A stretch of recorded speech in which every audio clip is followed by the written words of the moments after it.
Suspense account क्या होता है? सस्पेंस अकाउंट एक टेम्परेरी अकाउंट होता है जो ऐसी एरर्स को रिकॉर्ड करने के लिए यूज़ होता है जो ट्रायल बैलेंस को इफ़ेक्ट करती हैं।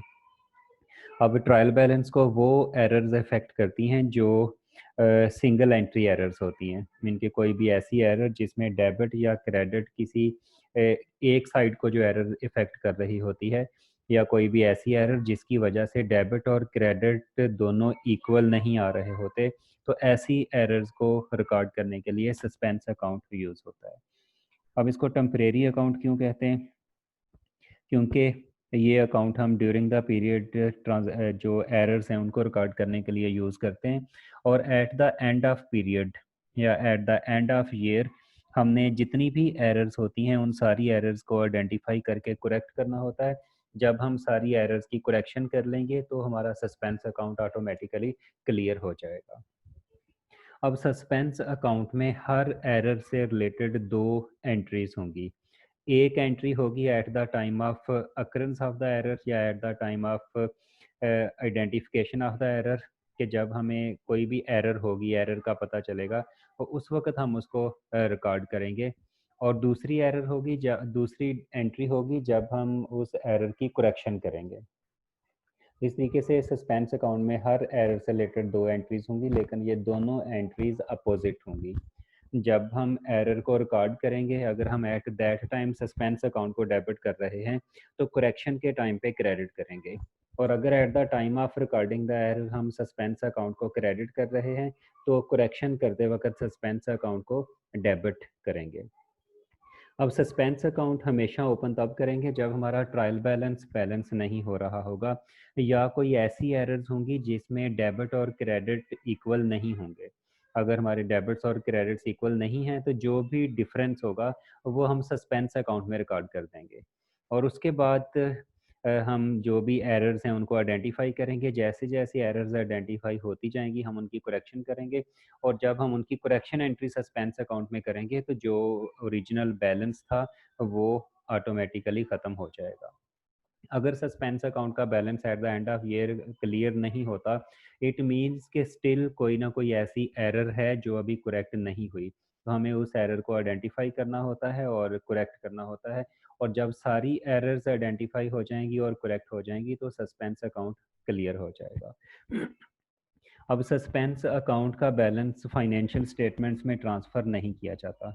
Eight the end of year जब हमने फाइनेंशियल स्टेटमेंट्स बनानी होती हैं तो हमने एट दैट टाइम सारी एरर्स को आइडेंटिफाई करके करेक्ट करना होता है, और जब सारी एरर्स करेक्ट हो जाएंगी तो सस्पेंस अकाउंट का बैलेंस नील हो जाएगा। इसका बैलेंस कभी भी हम फाइनेंशियल स्टेटमेंट्स में ट्रांसफ़र नहीं करेंगे। अब इसकी एक एग्जांपल देख लें। For example, a business has received $1000 cash from an unknown source. अब कैश रिसीव हुआ है, उसका सोर्स नहीं पता, तो जब हम इस ट्रांजैक्शन को रिकॉर्ड करेंगे तो हम कैश को डेबिट करेंगे, क्रेडिट किसको करना है वो नहीं पता। इट मीन के इस ट्रांजैक्शन में डेबिट एंट्री सिर्फ हो रही है, क्रेडिट एंट्री मिसिंग है, हमें नहीं पता कि क्रेडिट किसको करना है। तो हम सस्पेंस अकाउंट को क्रेडिट कर देंगे ताकि डेबिट्स और क्रेडिट्स दोनों इक्वल हो जाएं। अगर हम सस्पेंस अकाउंट को क्रेडिट नहीं करते, सिर्फ कैश को डेबिट करते हैं, तो इसकी वजह से डेबिट्स और क्रेडिट्स इक्वल नहीं आएंगे। तो डेबिट्स और क्रेडिट्स को इक्वल करने के लिए हम सस्पेंस अकाउंट को क्रेडिट कर देंगे। ये तो पहली एंट्री हो गई कि जब एरर होगी, एरर को रिकॉर्ड करेंगे उस वक्त हम सस्पेंस अकाउंट को क्रेडिट कर देंगे। उसके बाद हमें पता चलता है कि ये जो 1000 हमें रिसीव हुए थे वो एक ट्रेड रिसीवेबल से रिसीव हुए थे। इट मीन्स कि हमने ट्रेड रिसीवेबल के अकाउंट को क्रेडिट करना था। तो अब जब हमें पता चल गया है कि ट्रेड रिसीवेबल के अकाउंट को क्रेडिट करना था, तो हम रिसीवेबल के अकाउंट को क्रेडिट कर देते हैं और सस्पेंस अकाउंट को डेबिट कर देते हैं। तो पहले हमने सस्पेंस अकाउंट में जब एरर रिकॉर्ड की थी तब हमने सस्पेंस अकाउंट को क्रेडिट किया था। अब जब करेक्शन करेंगे तो अब सस्पेंस अकाउंट को डेबिट करेंगे। अब जब पेपर में सस्पेंस अकाउंट का क्वेश्चन आएगा तो उसमें समटाइम्स वो पूछ लेता होता है कि सस्पेंस अकाउंट का बैलेंस बताएं कितना है। कुछ बैलेंस ऑलरेडी गिवन होता है, या ट्रायल बैलेंस के डेबिट्स और क्रेडिट्स गिवन होते हैं जो कि इक्वल नहीं होते, उनका जो डिफरेंस है वो आप सस्पेंस अकाउंट में रिकॉर्ड करेंगे, वो सस्पेंस अकाउंट में ओपनिंग बैलेंस आ जाएगा। उसके बाद कुछ एरर्स दी हुई होंगी, आपने उन एरर्स की एंट्रीज करनी होती हैं। अब क्वेश्चन की रिक्वायरमेंट दो तरह की हो सकती है। कुछ क्वेश्चंस में वो ये पूछेगा कि जो गिवन एरर्स हैं उन एरर्स को रिकॉर्ड करने के बाद सस्पेंस अकाउंट का बैलेंस बताएं कितना है। और कुछ क्वेश्चंस में वो ये पूछ सकता है कि जो भी एरर्स दी हुई हैं उन एरर्स की करेक्शन के बाद सस्पेंस अकाउंट का बैलेंस बताएं कितना है। अगर एरर्स को रिकॉर्ड करने के बाद बैलेंस पूछा हुआ है तो आपने जो पहले वाली एंट्री है वो करनी है, मीन के एरर्स को जब रिकॉर्ड करना है सिर्फ वो वाली एंट्री करनी है। और अगर करेक्शन के बाद का बैलेंस पूछा हुआ है तो फिर आपने सस्पेंस अकाउंट में सेकंड वाली एंट्री करनी है। ये दोनों एंट्रीज अपोजिट होती हैं। अगर पहले वाली एंट्री में सस्पेंस अकाउंट को डेबिट करना था तो करेक्शन एंट्री में हमेशा क्रेडिट करेंगे। अगर फर्स्ट वाली एंट्री में सस्पेंस अकाउंट क्रेडिट होना है तो करेक्शन में हमेशा डेबिट होगा। तो इसलिए क्वेश्चन की रिक्वायरमेंट केयरफुली समझनी है। अगर क्वेश्चन की रिक्वायरमेंट समझ नहीं आएगी तो आप क्वेश्चन टोटली अपोजिट भी कर सकते हैं, मीन के जो अमाउंट सस्पेंस अकाउंट में डेबिट करनी है वो क्रेडिट हो सकती है और जो क्रेडिट करनी है वो डेबिट हो सकती है। अब एग्जांपल देख लें। Example 1, what was the original suspense account figure before the above errors were discovered. अब इधर उसने क्या कहा है कि what was the original suspense account figure before above errors were discovered. It means के ये जो तीन एरर्स दी हुई हैं इन एरर्स की करेक्शन से पहले का बैलेंस पूछा हुआ है। मीन्स के हमने सिर्फ इन एरर्स को सस्पेंस अकाउंट में रिकॉर्ड करना है, जो फर्स्ट वाली एंट्री है वो करनी है, करेक्शन एंट्री नहीं करनी। Following errors have been discovered in the records of ME, a limited liability company. The rent account was credited with the payment of rent amounting to 3,000. The bank account was correctly recorded. अब देखें, जब हम rent पे करते हैं तो उसकी double entry क्या होती है, रेंट एक्सपेंस डेबिट और बैंक अकाउंट क्रेडिट। वो कह रहा है कि bank account was correctly recorded. It mean के बैंक अकाउंट को हमने क्रेडिट करना था और उसने इसको क्रेडिट कर दिया, ये सही किया हुआ है। रेंट अकाउंट को हमने डेबिट करना था लेकिन उसने रेंट अकाउंट को भी क्रेडिट कर दिया। इट मीन कि उसने दोनों अकाउंट्स को क्रेडिट कर दिया, बैंक अकाउंट को भी और रेंट अकाउंट को भी। 3,000 से बैंक अकाउंट को क्रेडिट किया, 3,000 से रेंट अकाउंट को क्रेडिट किया, तो टोटल अमाउंट जो उसने क्रेडिट की वो 6,000 है और डेबिट कुछ भी नहीं किया। इट मीन्स कि इस एरर की वजह से हमारी क्रेडिट साइड ज़्यादा हो गई है, डेबिट साइड कम हो गई है और डिफरेंस 6,000 का है। तो अब हम 6,000 सस्पेंस अकाउंट में रिकॉर्ड कर लेंगे।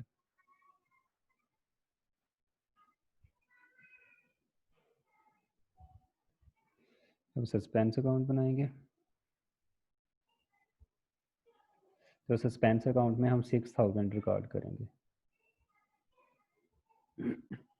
और वो डेबिट साइड पे आएगा। रेफरेंस बैंक का दे दें क्योंकि हमें कैश रिसीव हुआ था जो बैंक में हमने रिकॉर्ड किया था, तो वो इधर रेफरेंस आ जाएगा। तो अब इस एरर में क्योंकि हमने 6,000 से दो अकाउंट्स को क्रेडिट किया था, डेबिट कुछ भी नहीं किया था, तो हमारे क्रेडिट और डेबिट्स में 6,000 का डिफरेंस था। हम जब सस्पेंस अकाउंट को 6,000 से डेबिट करेंगे तो हमारे डेबिट्स और क्रेडिट्स दोनों इक्वल हो जाएंगे और ट्रायल बैलेंस भी इक्वल हो जाएगा। उसके बाद सेकंड एरर है, credit sales totalling 2,000 was not recorded in the books. अब क्रेडिट सेल्स इनको रिकॉर्ड ही नहीं किया, not recorded in the books mean के ना इनको डेबिट किया ना क्रेडिट किया, तो इसकी वजह से सस्पेंस अकाउंट पे कोई इफेक्ट नहीं होगा। सस्पेंस अकाउंट में सिर्फ तब इम्पैक्ट आता है जब डेबिट और क्रेडिट में कोई एक एंट्री रिकॉर्ड नहीं हुई होती, दूसरी एंट्री रिकॉर्ड हो जाती है। तो अब इधर हमने कंप्लीट ट्रांजैक्शन को रिकॉर्ड ही नहीं किया, ना डेबिट किया है कुछ और ना ही कुछ क्रेडिट किया है, इसलिए इस एरर की वजह से सस्पेंस अकाउंट जो है उसमें कोई एंट्री नहीं आएगी। A payment of 89 was correctly recorded in the bank account. जब हमने पेमेंट की है तो बैंक अकाउंट को क्रेडिट करना था, इट मीन के बैंक अकाउंट को हमने सही अमाउंट से क्रेडिट कर दिया, but was debited in payables as 98। अब पेएबल्स अकाउंट को हमने डेबिट करना था, उसने भी डेबिट ही किया है लेकिन अमाउंट गलत है। कितनी अमाउंट से डेबिट करना था, 89 से, लेकिन उसने कितनी अमाउंट से डेबिट कर दिया, 98 से। इट मीन्स कि उसने $9 से ज़्यादा डेबिट कर दिया। तो अब इस एरर की वजह से हमारी जो डेबिट साइड है या जो हमारे डेबिट बैलेंसेस हैं वो $9 से इंक्रीज़ हो जाएंगे। तो अब हम जब इसको रिकॉर्ड करेंगे, हम सस्पेंस अकाउंट को $9 से क्रेडिट कर देंगे ताकि डेबिट्स और क्रेडिट्स दोनों इक्वल हो जाएं। अब $9 से बैंक को क्रेडिट कर दें, क्योंकि जो हमने एंट्रीज की हैं, हमने जो अमाउंट क्रेडिट की है वो 89 है, जो डेबिट की है वो 98 है। तो डेबिट से ज़्यादा है, क्रेडिट्स कम है। जो डिफरेंस है वो सस्पेंस अकाउंट में क्रेडिट कर दें ताकि ये दोनों इक्वल हो जाएं। अब सस्पेंस अकाउंट को बैलेंस कर लें, तो इसका जो बैलेंस आएगा वो डेबिट बैलेंस होगा और वो होगा 5991। तो ये इसका बैलेंस आ जाएगा। इस क्वेश्चन में यही पूछा हुआ था कि इन एरर्स को अकाउंट फॉर करने के बाद और करेक्शन से पहले सस्पेंस अकाउंट का बैलेंस बताना था कितना है। What was the original suspense account balance figure before the above errors were discovered. तो ये इसका आंसर आ जाएगा 5991। उसके बाद example number 2, a supplier sends you a statement showing a balance outstanding of 14,350। अब सप्लायर ने हमें एक स्टेटमेंट सेंड की है और सप्लायर स्टेटमेंट के मुताबिक जो आउटस्टैंडिंग बैलेंस है जो हमने अपने सप्लायर को पे करना है वो 14,350 है।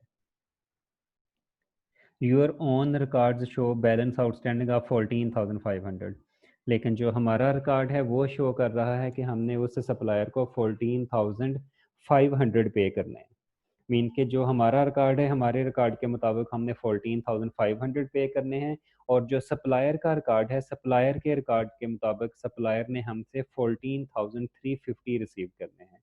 जो डिफरेंस है वो 150 का है। और डिफरेंस क्या है कि सप्लायर के रिकॉर्ड के मुताबिक उसने जो अमाउंट हमसे रिसीव करनी है वो कम है, जो हमारा रिकॉर्ड है हमने जो अमाउंट अपने सप्लायर को पे करनी है वो ज़्यादा है। अब उसने पूछा which one of the following could be reason for this difference. Supplier sent an invoice for 150 which you have not yet received. अगर सप्लायर ने हमें 150 की इनवाइस सेंड की होती तो ये अमाउंट सप्लायर के रिकॉर्ड में ऐड हो जानी थी, हमारे रिकॉर्ड में नहीं होनी थी। तो सप्लायर का रिकॉर्ड जो है उसके मुताबिक हमारा पेएबल बैलेंस ज़्यादा होना था और हमारे रिकॉर्ड के मुताबिक कम होना था, लेकिन इधर अपोजिट है।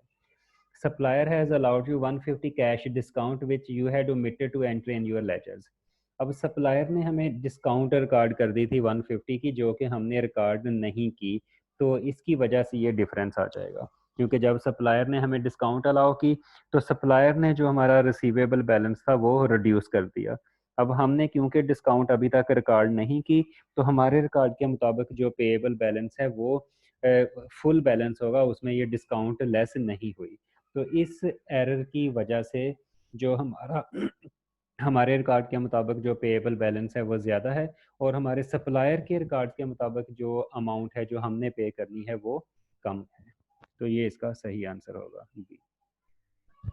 उसके बाद इसमें ऑप्शन सी देख लें, you have paid the supplier 150 which he has not yet accounted for. कि अगर हमने अपने सप्लायर को 150 की पेमेंट कर दी है जो उसने रिकॉर्ड नहीं की, तो इसकी वजह से हमारे रिकॉर्ड के मुताबिक पेएबल बैलेंस कम होना चाहिए था और सप्लायर के रिकॉर्ड के मुताबिक रिसीवेबल बैलेंस ज़्यादा होना चाहिए था, लेकिन इधर अपोजिट है। उसके बाद D, you have return goods worth 150 which the supplier has not yet accounted for. अगर हमने 150 की गुड्स रिटर्न की होती तो हमने अपना पेएबल बैलेंस भी 150 से रिड्यूस कर लेना था। तो हमारे रिकॉर्ड के मुताबिक पेएबल बैलेंस कम होना चाहिए था, सप्लायर के रिकॉर्ड के मुताबिक पेएबल बैलेंस ज़्यादा होना चाहिए था, लेकिन इधर ऐसा नहीं है, इधर अपोजिट है। इट मीन कि ये स्टेटमेंट भी गलत है। तो अब स्टेटमेंट 2 इसमें करेक्ट है। के बाद example 3, a sales invoice for 3450 was recorded in Susan's general ledger as debit sales credit trade receivables. कितने अमाउंट से? 3540 से। If the errors are not corrected before the final accounts are drafted, how will Susan's net profit be affected. अब ये जो error है इसकी वजह से नेट प्रॉफिट पे क्या इफेक्ट हुआ होगा?